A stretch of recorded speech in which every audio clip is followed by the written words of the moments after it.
Hey everybody, my name is Reggie, and today I have for you a very precise and detailed unboxing and setup of the Xbox Series S.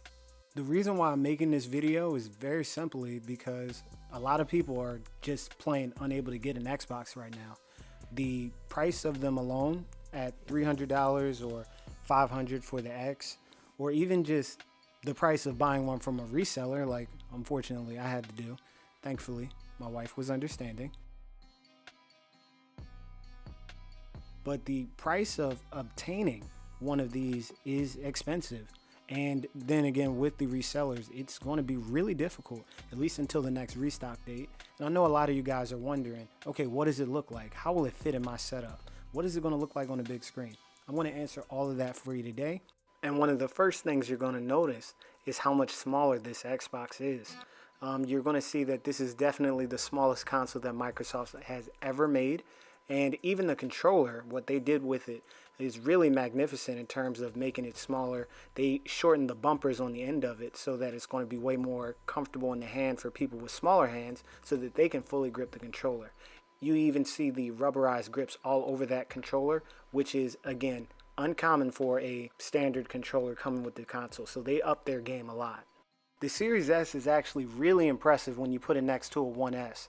I put it next to my 1S and you can see that they're pretty much the same size in terms of thickness and its height. However, that is not stopping this from being an amazing console, as I'll get to show you more later.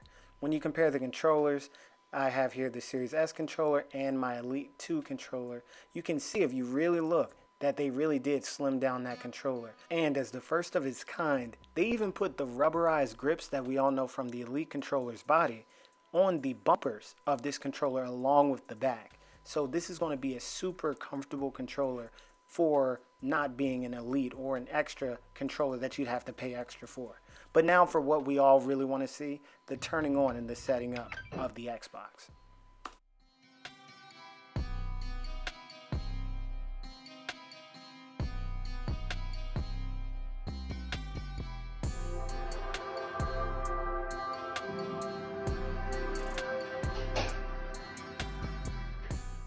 I would say that it might be difficult for you to tell, but if you actually go by freeze frames, the Series S did win, but it even becomes more apparent as it comes to getting to the first screen.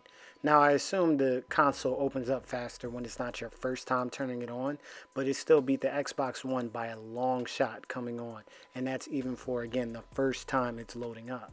At this point, the next step is going to be for you to jump on your phone, as you could see, and to actually start the process on your phone. So you're going to actually sync your phone to your Xbox.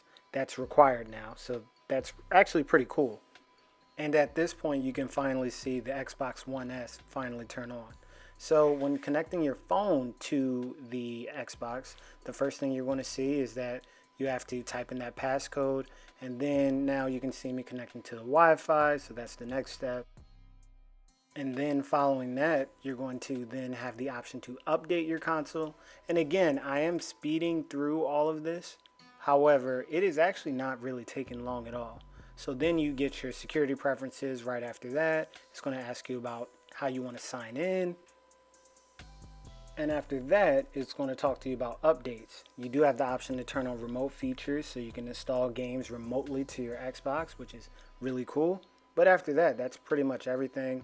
It's a bunch of little security and privacy information that, of course, Xbox has to ask. And with all the different options you have to choose between your Xbox experience, a really cool option that you have now is how fast do you want the Xbox to choose to turn on?